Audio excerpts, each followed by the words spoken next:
Hi, today we're going to be talking about the use of math in science, okay? And the first thing I want to go through with you is the difference between qualitative and quantitative data. Now, quantitative data is basically what we're going to be using mostly in chemistry. Now, I had many scientific observations involve that. And basically, it is the data that uses numbers. Think of quantities, okay? So it uses numbers and units to describe. We also call these measurements.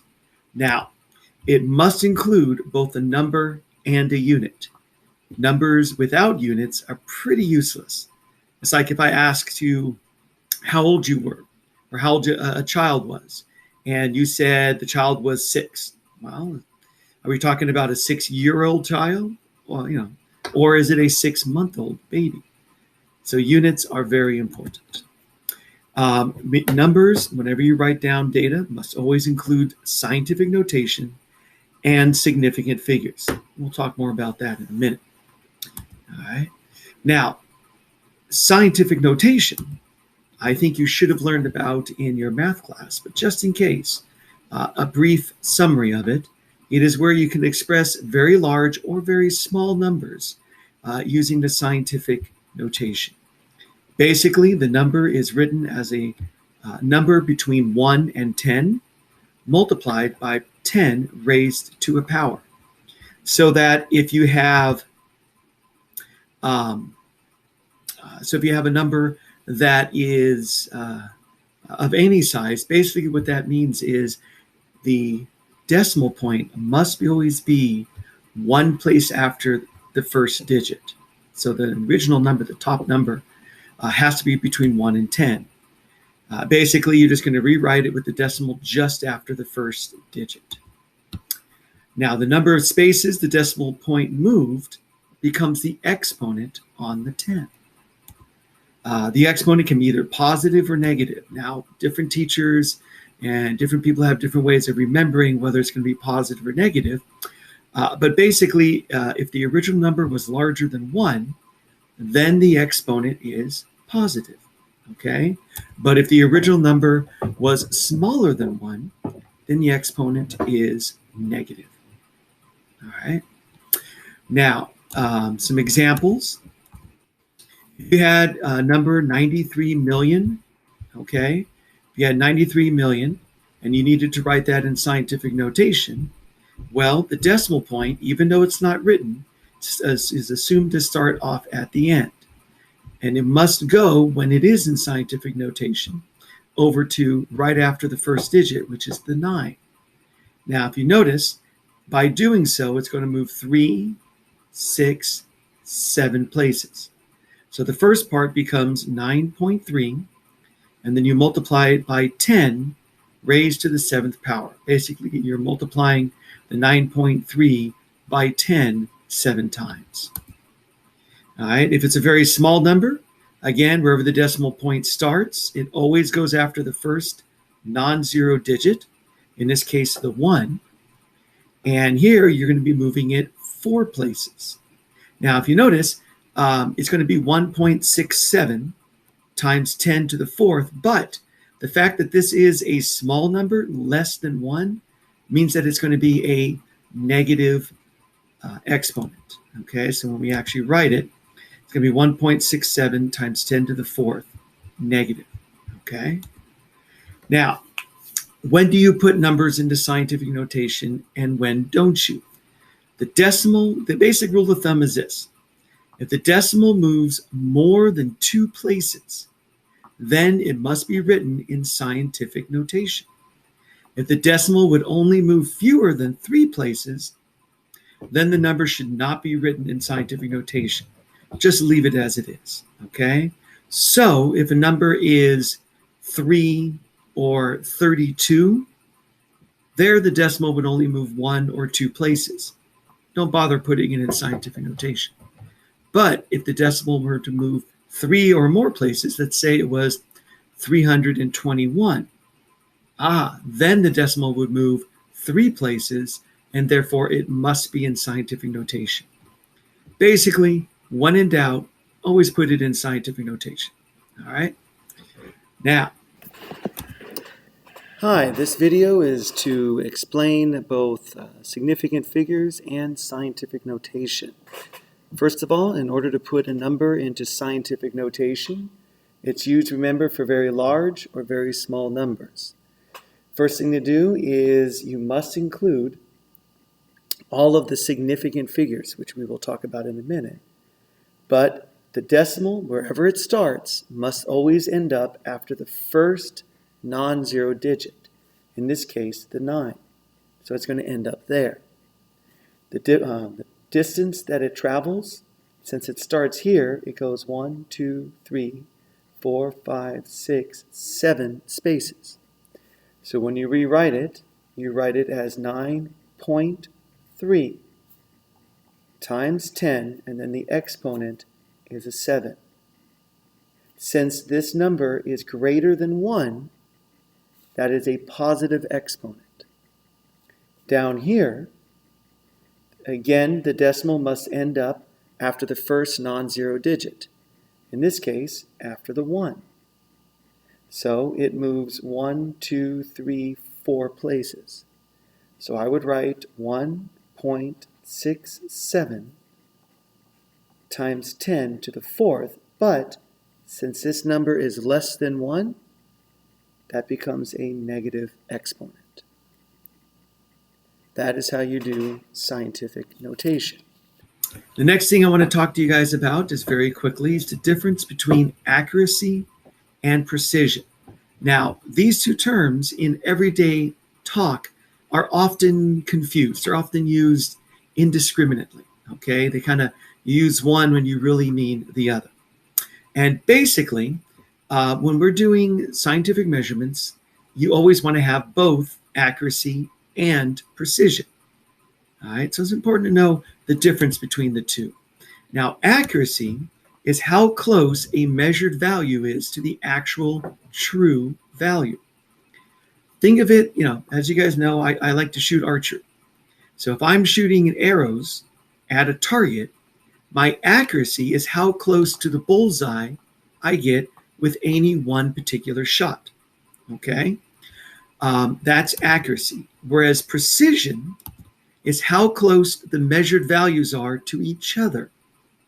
So again, going back to the shooting archery, shooting arrows, precision is if I take multiple shots, how close is each shot to each other? All right, so I could have something that has high precision but low accuracy. For example, right here, this is high precision since all 5 shots are closely grouped together. But it's low accuracy because it's pretty far away from the actual bullseye. Here, individually, each shot is pretty close to the bullseye, but they're kind of spread out. Therefore, we have a high degree of accuracy, but a low precision. What we really want is this, where we have both high accuracy and high precision. Each individual shot is pretty accurate, and they're all clumped together, and they're close to each other, which means we have high precision. Now, if we're talking about this as in a form of scientific measurements, let's say we have to take and measure the length of something using a ruler. Okay, let's say we have to measure the length of a piece of string using the ruler for whatever reason. Now, you always want to take multiple measurements just to make sure that you have a high degree of precision. Now, if you take one measurement and you get a certain amount, and you measure again, and you get a similar amount, then you measure again, you get the same amount, measure again, you get the same amount, boom, you have a high precision, which means probably you also have a high accuracy. But let's say the ruler that you were using was messed up. Okay, somehow there was a problem with it. And every time you measured it, you got, let's say, 14 centimeters. But in fact, the string was 12 centimeters. Now you would have high precision because every time you measured it, it was 14, but the accuracy would be low since it was pretty far off from the actual measurement, which was 12. So usually, if you have precision, is usually a measure of how good are you at using the instrument. You're good at measuring, so every time you get about the same answer. The accuracy usually comes from how good of a measuring device do you have? How close to the actual number is it? All right. So, for example, let's say you're measuring a piece of string that's 14 centimeters. However, the device that you're using is a yardstick without any divisions in middle. So, if you have like a meter stick and you're trying to measure something that is only 14 centimeters, you're not going to get a very accurate measurement. Why? Because you're either using the device incorrectly, you're using the incorrect measuring device, or the measuring device might be broken or somehow otherwise inaccurate. All right?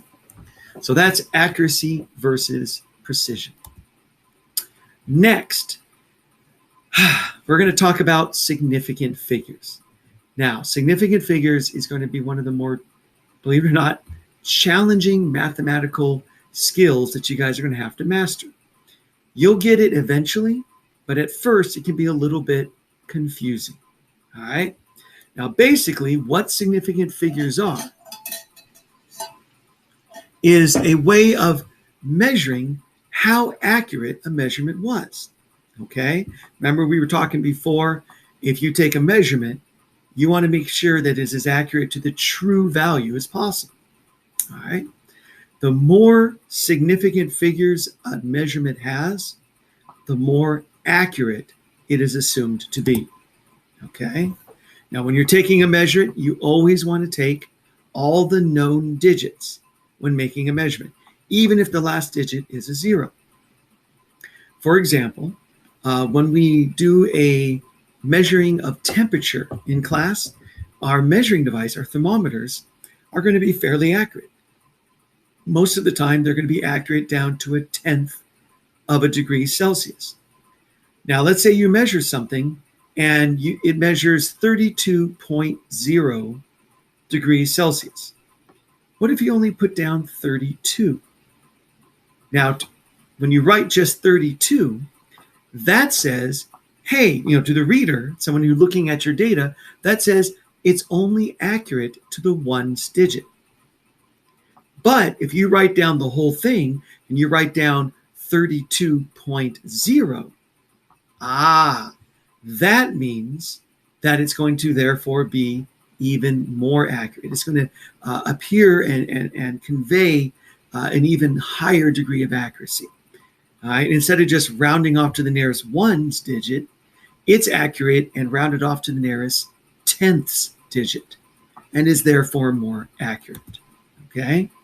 So if a thermometer reads that, you need to record it all the way out to the last digit, not just to the ones digit. Okay? Now, it's when you're doing calculations involving measurements that you need to be able to count the number of significant figures in each measurement so that you can tell where to round off your answers. I'm sure you've done math problems where you've taken a number and you divide it by another number or something, and you get this long decimal, like 23.543620032, so forth and so on. Now, usually the teacher will just say, round off after, in the ones place or the hundredths place or something like that.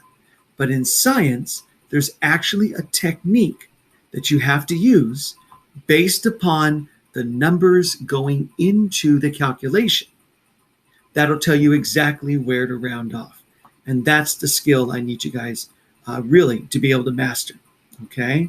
So whenever you're doing calculations, you have to always provide data and answers with the correct, appropriate number of significant figures. Now, here are the rules for counting significant figures. First of all non-zero digits are always considered to be significant, okay? So if I have,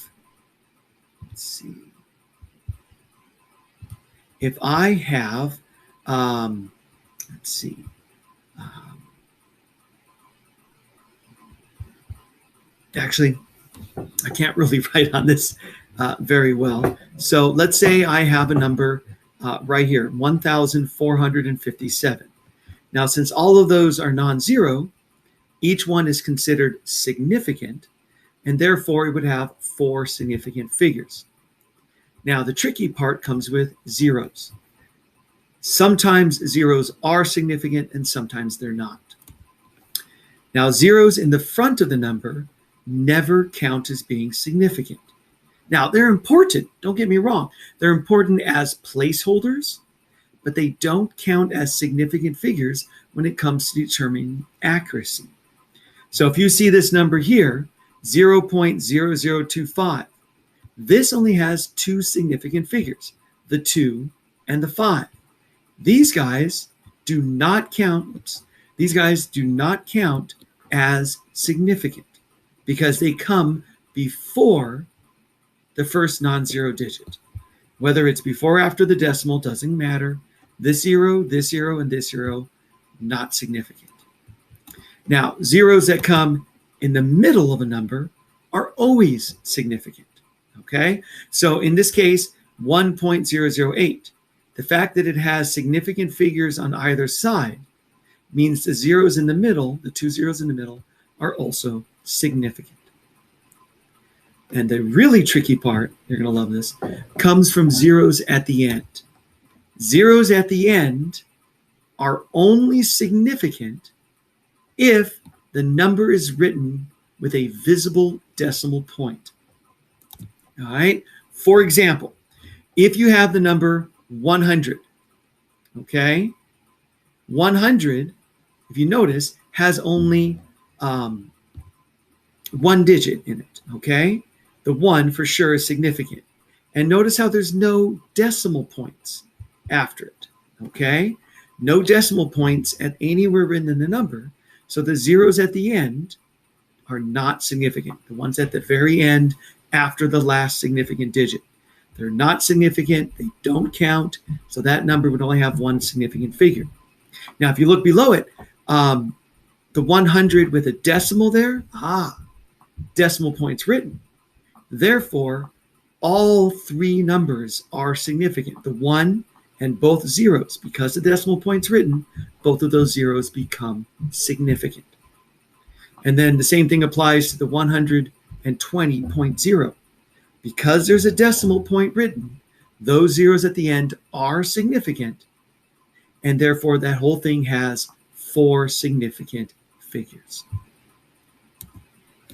Now, as far as exact numbers, don't worry about exact numbers. Anything that is not obtained through a measurement, this only applies to measurements. In other words, if there's not really a unit followed by it, okay, if it is obtained by counting, like you count something specific, like 3 apples, or it's a number that is defined. All right. For example, by definition, there are 12 inches in 1 foot, or 7 days in 1 week. Since those are not measured, we don't worry about significant figures for those. More on that later when we get to our unit analysis. Now, when performing calculations, the trick is answers can never assume to be more accurate than the measurements used to calculate them. Now, what that means is, just because you do a calculation doesn't mean that the answer can be any more accurate than the measurements that went into those calculations. All right, so you got to look at how accurate each measurement is that went into the calculation, and basically you round your answer off so it's just as accurate, so it has just as many significant figures. All right, this applies to multiplication and division. All right, the number of significant figures in the answer must be the same as the measurement with the fewest.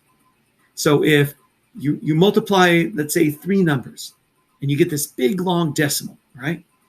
And your answer shows like 8 significant figures. Well, let's say the first number that you calculated with has 2 significant figures. The second number, let's say, has 4. The third number, let's say, has 3. You look at each one, the one with the fewest, the first number that only had 2, that tells you that you must round your answer off so that it also has only two significant figures. All right. So like right here, 4.56 has three significant figures. 1.4 has only two. You get this long answer. You round it off so that it also only has two. You round off after the second significant figure. The 8 changes the 3 into a 4, and you end up with 6.4. Same thing applies for division. This number has 4. This number has 3. You get this long number, and you round off after the third significant figure because you go with the one that has the fewest, 3. Remembering that the zeros in front are not significant, you end up with 2, 7, and 9 being significant, and therefore you put it in scientific notation. Remember, the front part, when you write a number in scientific notation, the front part must include all of the significant figures. And since you moved the decimal 2 places from here to here, and the number was smaller than 1, it becomes times 10 to the negative second. Now, addition and subtraction is rather different. And we're going to be doing some of this later. Most of our calculations are going to involve multiplication and division, sometimes addition and subtraction. Now here, the answer must be rounded off so that it has the same number of decimal places, not significant figures, but decimal places, as the measurement with the fewest. For example, let's say you are adding up these three numbers. The top number is accurate to the tenths place. The middle number is accurate to the tenths place. I'm sorry, this is accurate to the hundredths. The second number is accurate to the tenths. And the third one is accurate to the thousandths. Well, since the 18.0 is the least accurate, it's only accurate to the tenths place. That means we have to take our answer and round it off also to the tenths place. Same thing for subtraction. Even though the top number is accurate to the 4 places past the decimal, this is accurate only to 1 place past the decimal, and therefore the answer must be rounded off to 1 place past the decimal. All right, and then once again, here are the rules for rounding off. I know you guys are in high school, but I know some people still have a little bit of difficulty with this. I'm not going to go over it with you, but I wanted to make sure that you had it available so you can refresh your memory if necessary. So again, as always, if you ever have any questions, please come to tutorial. Thank you. Now for significant figures. The various rules can be explained here. First rule for significant figures is that all non-zero digits are significant.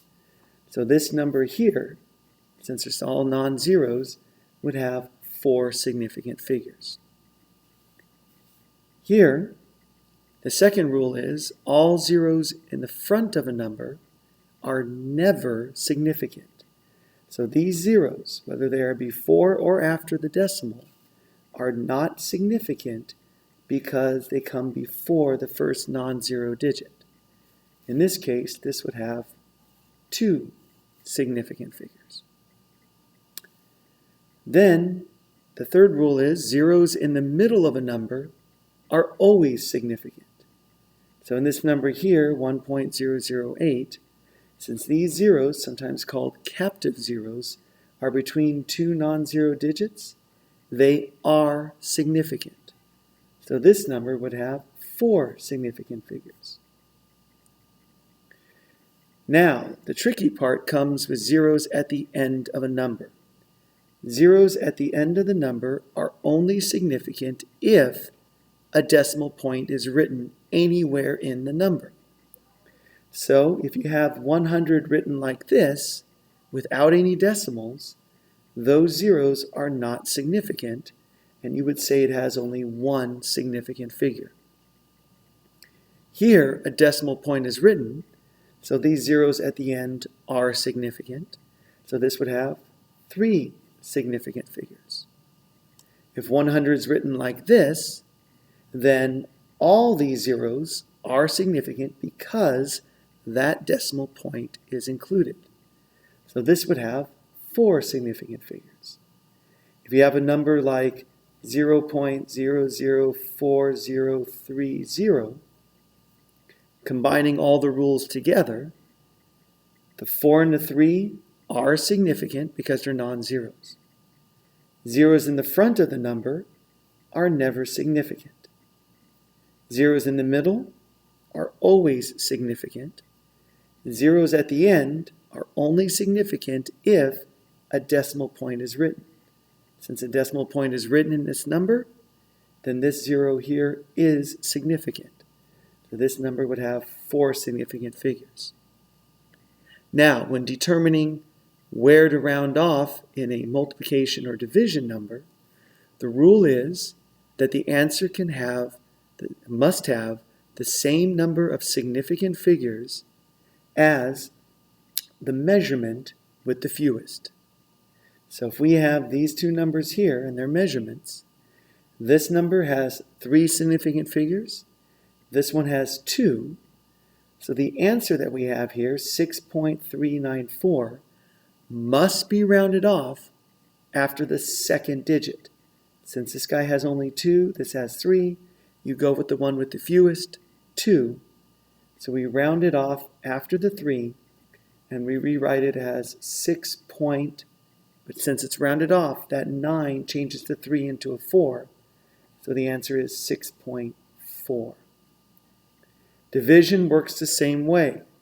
We have 4 significant figures there, 3 there. So we want to round the answer off after the third significant figure. These zeros are not significant, so they don't count. So you go 1, 2, 3, round it off there. That 0 does not change the 9, so the answer would be rewritten as 0.0279. And then, for addition and subtraction, the basic way you figure it out is the answer must go to the same decimal point as the measurement that has the fewest decimal places. For example, in 23.0, this goes to the 10th place. In 14.74, this goes to the 100th place. Between the two, the 10th place is less, so when I subtract and I get 8.26, I round off to the 10th place instead of the hundredths.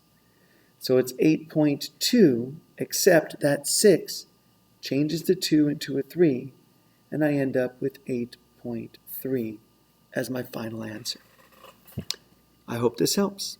Thank you very much.